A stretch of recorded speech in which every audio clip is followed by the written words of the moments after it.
The best build in Vampire Survivors, or the most broken one, the strongest one, whatever the title is.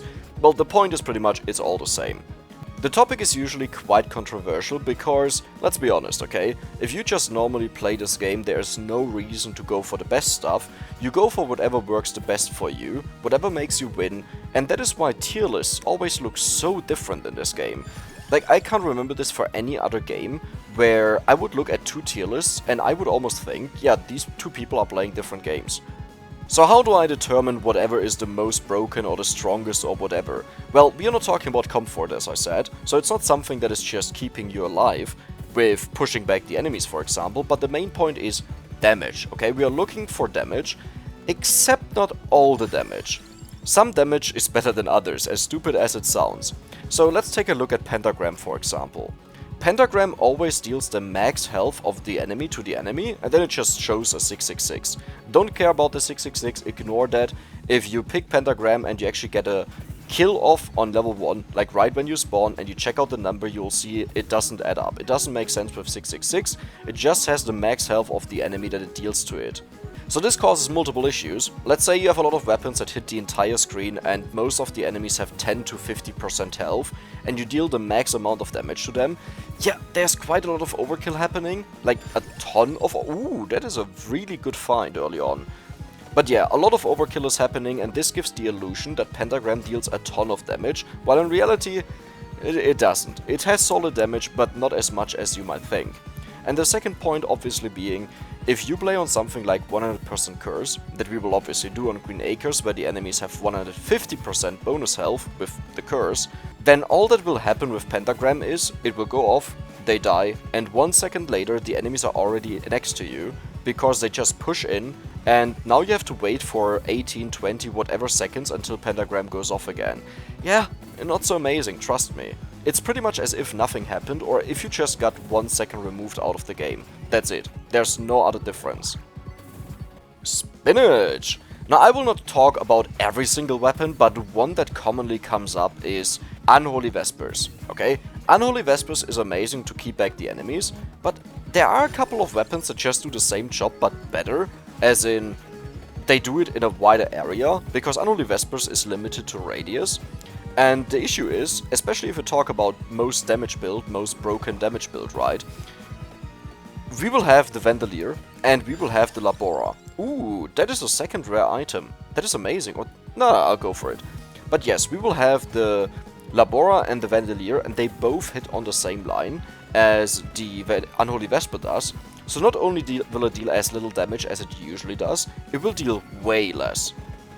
You still do need knockback in this game to survive. You can't just go pure damage. Like, let's say if you could go for 6 pentagrams, you would lose, okay? You'll not win with this, even if it will deal an absurd amount of damage. It's just not enough to win the game for you. But I will limit this to the best knockback weapons or the highest damage dealing ones. Well, what is the difference if you go for damage build and I said the best or the highest damage dealing ones? For example, Death Spiral is amazing because it has an insane damage, but also knocks back the enemies quite a significant amount. But that alone will not be enough to take care of all of the enemies, and this is why I will include Mana Jar. Mana Jar on its own, honestly its damage is not too convincing, but it's an amazing weapon overall that just pushes back an insane radius and it can hit all the enemies at once that are around you. So yeah, it will have decent damage, it is definitely not up there, but your alternatives are pretty much only Garlic. There is nothing else that you can go for with the same effect. Sure, you can go for Unholy Vespers until a boss or wave appears that barely takes any knockback, and suddenly you realize, yeah, they just pushed through and that's it, you're done, you're game over. Under normal conditions this will probably never happen, but with 100% curse and with more health on the enemies, trust me, it happens faster than you think. Now I'm not sure, I think this was the bat that spawned at minute 1, and that chest can evolve a weapon. It's from the Mad Forest, that is pretty much the only boss that is not on stage 3, the Dairy Blend, that can do that. Talking about Dairy Blend, by the way. Sometimes when I say that Green Acres is by far the hardest map, I get comments that no, Dairy Blend is harder. Well, there are multiple reasons why it's not harder. The first one being, you can also have Dairy Blend enemies on this map, but now they have a bonus of 50% health. This alone would not be convincing, but think about playing on the dairy blend, right? When you play there, you know exactly what you have to go for if you played a couple of times, and that's just it. You prepare for that, for example, 2 levels in garlic, and then you just have 2 minutes of farming the enemies. Now you can prepare for the minute 2 wave and just continue like that, right? It's pretty much just muscle memory at this point. But here you never know what appears, so for example in this case, just randomly the ranged enemies appeared, and since I don't have Song of Mana yet, which is by the way horrible, you would want to have this as soon as possible. It's a huge struggle all of a sudden. If this was just Mad Forest, if this was just Stage 3 or something like this, it would be a lot easier because my focus would have been something entirely different. Okay, I'm gonna be honest, I'm just gonna pick up the chest up there. I'm not gonna get anything to level 8 before, you know, the 10-minute mark, and then I have guaranteed upgrades, it's just not worth it. This is a very bad example to show the power of this build because I'm missing a main weapon, which is the Song of Mana, but I think, you know, you can see that it still kills a majority of the enemies. Ooh, NFT. That is very good. Let me just blast these away. And we have another chest. There we go. Candelabra door. Not bad. But let's talk a bit about comfort and, you know, this build here. What is supposed to be the most damage build, the most broken build, the best build. Would I go for this if I would play normally, just to relax, just to play, stuff like this? No, I wouldn't. Look at our items right now. We're using the Skullomaniac and we are using Duplicator. Both are really rare in comparison to other things. So it's quite likely if you do this that you don't get one of them and you get forced into a pick that you didn't want to go for and that you didn't plan for. And the next part being something like King Bible, something like Garlic. They will take care of a majority of the enemies and you don't have to do anything. They guarantee that you level up as fast as possible and nothing can touch you. That means you're ahead of the curve, you're way stronger than anyone else, and you'll probably get your first evolution by 3 minutes in or so. Well, if you're playing on stage 3. Pigeon, not a big fan of that. Where's Song of Mana? That is another thing, by the way. Song of Mana is also a bit more rare in comparison to other weapons. So yeah, this build is really nothing easy to assemble. But if you have it, take a look at the end screen with the damage numbers listed. It will be insane. So one thing you should keep in mind is the damage will be split up among the strong weapons that we have. So usually if you go for Vandalia alone, it will have the highest damage in the game. If you go for Labora alone, it will have the highest damage in the game. But do you know who hits pretty much at the same spot? Yeah, Labora and Vandalia, so they will share a majority of the damage. And it's pretty much one of them will just have most of the damage, while the other one will be rather disappointing in comparison to what you usually see. But where they will shine is pretty much the last 2-3 waves, where one is not enough to one-shot them, and suddenly they will deal a ton of damage. Now, do you see here why the Cherry Bomb is so amazing? Yeah, it just covers everything explosions and kills them. And we have another chest, let's go for that. Didn't get a single triple chest so far, that's a bit sad. I actually can't believe that the passive weapon that is missing for me, the stuff that I call items, is the Attract Orb. Like, that is something that I expected to have a long time ago, and I do have all the rare weapons, I do have all the rare passive weapons, the items, but I don't have Attract Orb. That's kind of hilarious. Now usually if I had different offers I would go for Labora first. It's an entire shield where nothing can touch you anymore, but given the upgrades that I received, I will go for Lightning Ring instead. Well, once we hit 10 minutes and evolve it. Lightning Ring is honestly one of the worst weapons in this build. It's still really solid, don't get me wrong, but just in comparison to what other weapons do, it's more like, yeah, you know. But there's no better option, trust me. I actually can't believe I still haven't gotten Song of Mana. We are almost 10 minutes in. The beauty of the weapon is that it clears early on, pretty much like Garlic, even better. But you have to get it. But hey, the point of this is just to showcase, the point is not to have an optimal perfect game. Oh my god, there it is, finally. Okay, I will max it out right away, so let me just go for the stuff that I still need. The one thing missing is the Attract Orb. I can't believe it. The Attract Orb is another passive weapon that you want to have as early as possible, pretty much, because it allows you to collect all the experience easily without moving into the enemies. And because I didn't have that, I constantly had to take damage to get my experience, and that's why I'm constantly so low. I mean, And also at some times with Song of Mana was just missing, so that's not great. Ooh, we have a vacuum finally, that is the first one. I'm pretty sure at least. Center Water? You know what, I'll actually go for Center Water here, because we have a chance of maxing it out. And yeah, this is pretty much just, you know, playing with the boss. There's not a lot that the boss can do, especially with all the explosions and with everything that we are doing, and he died. Now I can evolve the Lightning Ring to the Thunder Loop, and that is the first addition to our overpowered build. If you liked the video so far, please let me know. I'm not asking you to actually like the video. I'm just asking because I do have some other builds planned that I want to showcase, that I think are, for example, amazing comfort-wise, using garlic and stuff like this, just for survival. And, you know, just to win a game, just to farm some gold or stuff like this. And if there's interest, then I would definitely love to do that. Because one thing this build is definitely broken at is killing the frame rate, okay? I think this might actually be the worst build you can possibly go for, FPS-wise. Oh my god, it tracked up, finally. Okay, we are online now. But yeah, it's probably one of the worst builds that you can go for, because it will just destroy your frames per second.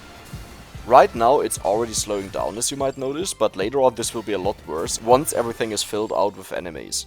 And one thing that is unique to this stage is that we don't have a single pickup on the map, right? On Mad Forest we could just pick up the spinach as a 7th weapon and we could go for something else. On the Inlaid Library we could just pick up the Empty Tome. And on the Dairy Blend we could pick up the Attract Orb and the Candelabrador, so even 2 extra passive weapons. But here this doesn't work. And I would say whenever you want to go for what is the strongest, you don't play with the stuff that you can pick up from the map, because if you have to rely on that and then you have to play on a map that is more challenging, then suddenly your entire build doesn't work anymore. Oh, and on Mad Forest there's also the Cursed Skull, right? The Skullomaniac. Yeah. Okay. Am I just dead? I think I might just be dead here. I have a Rosary! Oh my god! Okay, that's actually one thing I didn't consider. So yes, if you play on this map in the future, please make sure that you are around the Rosary. That was insanely lucky. And I'm not gonna pretend that this wasn't insanely lucky. With the speed boost that he has because of the 100% curse, there's no way I could have escaped this. And there's the axe. This is pretty much what I was looking for after we get the Vandalia. The axe is just meant to push back the enemies, so it's less about damage. We do have more than enough damage. And the decision is pretty much Hellfire, or do you go for the axe? Now, the decision is a bit hard on this, because Hellfire has insane damage, it out-damages the Death Spiral, but I think the Death Spiral is necessary if you play with as much curse as we are playing. Without it, hey, just go for Hellfire. Cavallo and Mortaccio pretty much have permanent firing with it, because of the additional projectiles, they just keep firing. But if you need the protection, then don't go for it, obviously. It's too random, it's too unreliable. And if you didn't notice, when the game slows down and starts lagging, you can just press tab. You have to do this multiple times because eventually it will return to whatever it was at the lag festival. But a subscriber wrote that, and since then I've always used it. It's absolutely amazing. Because, well, you know, I prefer a slow down game over a lag festival. And there we go, the Attract Orb is finally kicking in, because now it is at the range that it would usually be. And can you see how I don't have to move into a single enemy? I can just pick everything up from a distance. Now obviously I wouldn't pick up the Attract Orb just because of the Attract Orb. I did pick it up because of the Labora, but it's also just a very nice passive weapon. And here you can see the power of the Vandalia just wrecking through the enemies. I don't think anyone thinks the Vandalia is bad, but usually with the Labora I see a lot of controversial opinions where some people think it's horrible, other people think it's the best weapon in the game, and to be honest I think both are right. It becomes a lot worse depending on what build you're running. For example, if you have a ton of knockback, then barely anything will walk into the Labora unless you move around, so it just comes down to how you use the weapon. And also here, the way I'm using the Vandalia is I walk left when it's left and I go right when it's right. And that is pretty much maximizing its damage, while the enemies walk through the Labora, get weakened, and now the Vandalia just goes over and kills everything. And one thing I'll try to do, usually you would try to avoid that, is to get as many levels as possible. Why would you want to avoid leveling up? Well, The reason is most of the enemies do scale with your level. That means the higher level you are, the more health they will have, and if you're maxed out, you don't get any benefit from it, right? Like, you can just have a vacuum next to you and at 29.55 you collect it and get all the experience, but I don't want to do that. I want to have the enemies as strong as possible and show you that this build can easily deal with them. And there we go, we are maxed out at 15 minutes. It's possible to do this a lot earlier. If you just pick up Garlic, if you just pick up King Bible, a lot earlier in fact, because I think the earliest max out that I had was on level 7, if I remembered right. And that was a challenge though. That was just picking the weapons with the lowest levels, and 6 of them, and then you would just try to max them out as soon as possible. That was honestly a lot of fun, but it's also not that much fun once you did it, so yeah, didn't decide to upload it. There we have the next evolution, and it's a Death Spiral, it's not Song of Mana. That's totally fine. As I said, both of them pretty much fulfill the same purpose of just pushing back the enemies. Now, if you don't have Brazier, it might be a bit more difficult to deal with the Death Spiral, because if you hit the cap that too many Death Spirals are around like I just did in the last attack, then there will be huge gaps in the Death Spiral. It's honestly not the worst thing that can happen to you. For me personally, it doesn't matter at all, because as long as you have enough knockback, or as long as the weapon attacks again, which it will still push back the enemies. And there's the last boss that we need. One of the few bosses that don't take any knockback, that the stage 3 is known for. But, you know, while they are strong, we have so much knockback that he just can't get us unless I walk into him. And there's the last evolution, the Mana Jar. I think probably the most dangerous boss is the library boss at 25 minutes. It's kind of funny because the library is by far the easiest map, but it has the most dangerous boss. He has an insane amount of movement speed, and he goes through anything. He doesn't get stuck on anything, he doesn't take knockback. The only way to properly deal with him is with knockback on your own, and that won't push him back, but instead it will stagger him where he moves on the same spot. The Labora, I don't think Labora on its own has any knockback, but if you knock back the enemies inside of Labora, it pushes them back further. That might also be entirely wrong and just a feeling of mine, so don't listen to that too much, but that's pretty much my experience.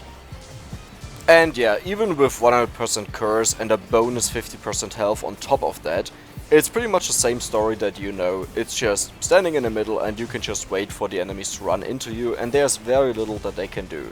But still be aware, there are bosses that don't take knockback and they will get to you and then you'll die. I don't even know how many times I've died in the library by just going idle, by just watching YouTube or a stream, and all of a sudden the boss would appear and just nuke me. I'm really curious to see what wave will appear on minute 20, because depending on the stage, this can either be just chilly melee, or it can be quite difficult. But hey, it wouldn't be difficult with this build, to be honest. Like here you can see, the Madforce 20-minute wave is actually really strong, it's really decent. The library is a joke, and stage 3 at this point is honestly not that good anymore, where you would think you just get beat up. But yeah, that was pretty much just it. But maybe more interesting if you want to have an update on how much the game slows down. Yeah, this is how much. Oh, do we want to make this worse? Let's turn on damage numbers. Oh, doesn't this look amazing? Okay, surprisingly the game actually didn't slow down, instead it became a bit faster. That doesn't make any sense. Oh no, the Mad Forest wave has spawned. Well, at least the lag is kind of gone. It's still there, but it's not as bad. And yep, I did pick up a huge amount of levels there. Not as much as I was thinking, actually. Ooh, there we have stage 3. Let's actually see if they are more dangerous than the plants. I think the boss will probably be more dangerous. It all depends on how much we hit him. And if this was a comfort build, I would have Holy Wand here just to hit him constantly. As you might notice, he's the only one getting close to me, right?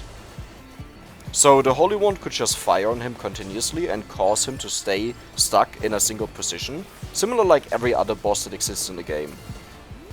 I'm constantly thinking about how I should call this video. I really don't want to call it the best build, but it's also hard to come up with a name that really fits. I guess the most overpowered build is actually the precise term to call this.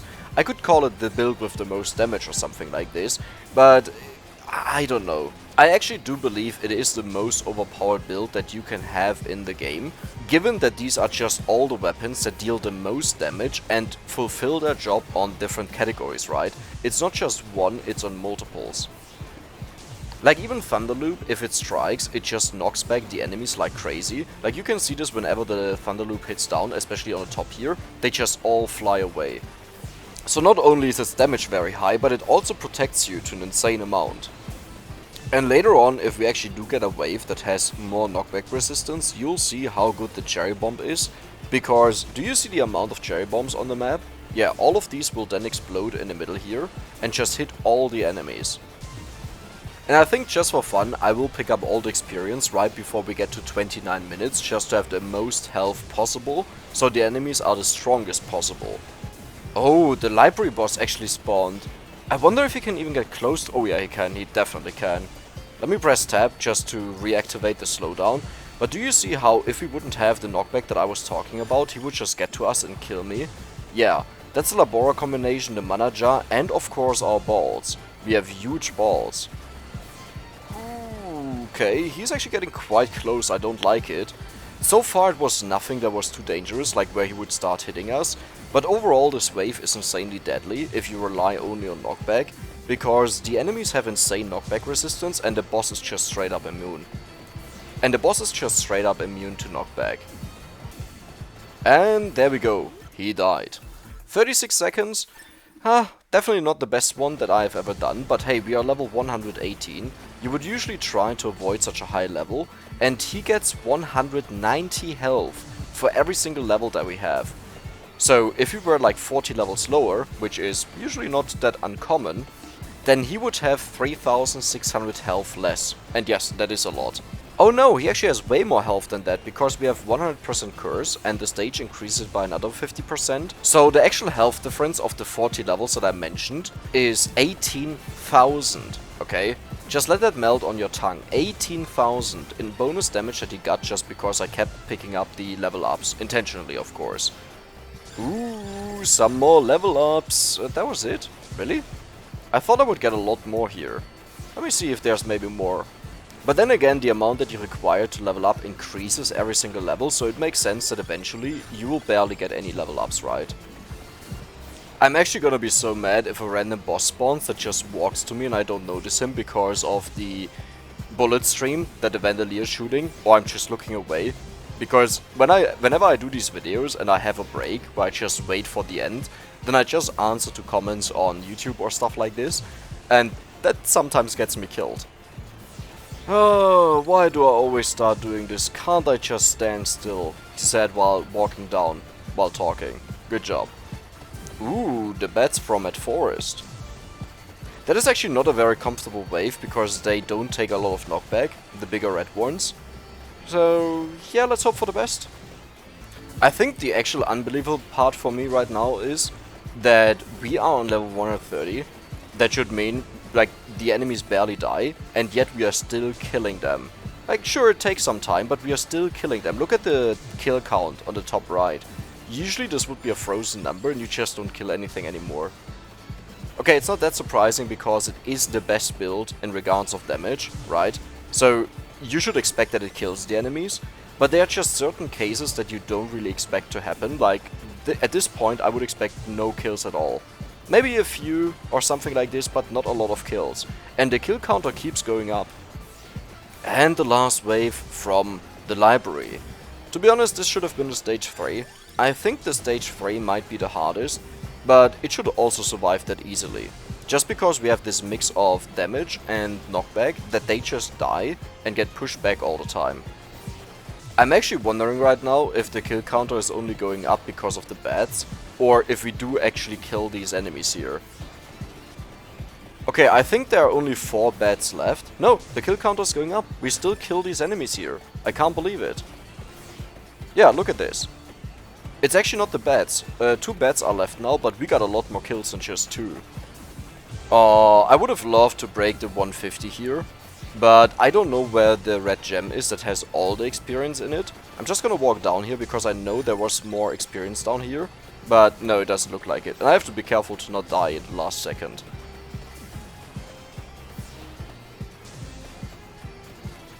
And there we go. That was it. Let's take a look at the damage, because that is what we came for.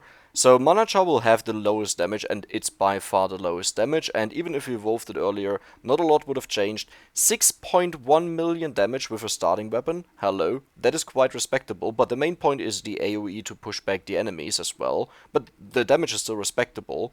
Death Spiral, of course, not as much as the others, but I think if it was at 17 minutes like Labora, it would have been somewhat equal. Vandalia, of course, the highest damage, but you might notice that these damage numbers are actually not that much different, right? Usually you have one thing that deals 20-30 million damage, but here it's kind of equalized. And that's just because these are the best weapons. They take away the damage that they deal from each other, because they all attack at the same time, at around the same targets, and yeah, that was it.